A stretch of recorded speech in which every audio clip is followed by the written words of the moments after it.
Matt the Mortgage Guy here, making a quick video on how much should I save for a down payment.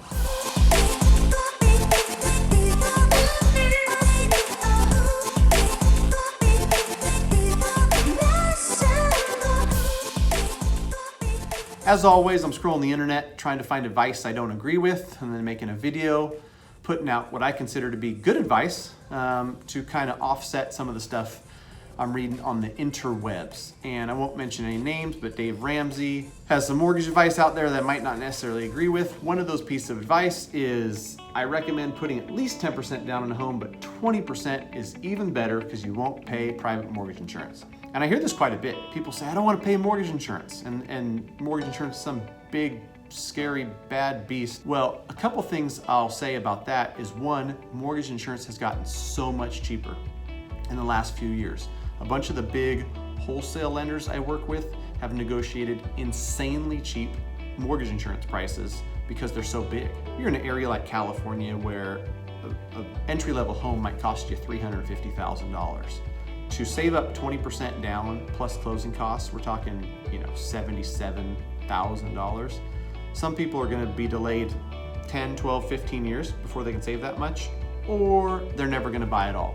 And that's just not good advice in my opinion. I think with 5% down, which in that scenario is $17,500 plus closing costs, now you've got a reasonable amount to aspire to. Great programs with 3% down even, so even less than that.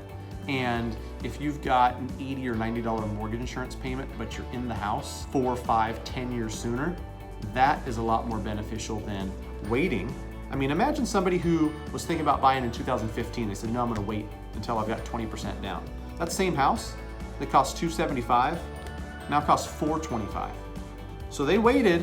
It took Dave Ramsey's advice. Now we got $90,000 to put down on $425, but you owe $335, and your payment's going to be higher than if you bought it $275 and put 5% down and paid $83 in mortgage insurance. In my opinion, don't save 20%.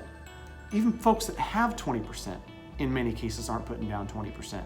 They'd rather pay a little bit of mortgage insurance and have that extra money in the bank for an emergency, for repairs, for other investments. So I just don't agree with it. You don't have to save 20% to buy a house. I mean, I think the stats might be 85% of folks that are buying a house aren't putting 20% down. So don't be the person that's on the sidelines sitting on a bus bench, turning into a skeleton, trying to save 20%. Explore your options now.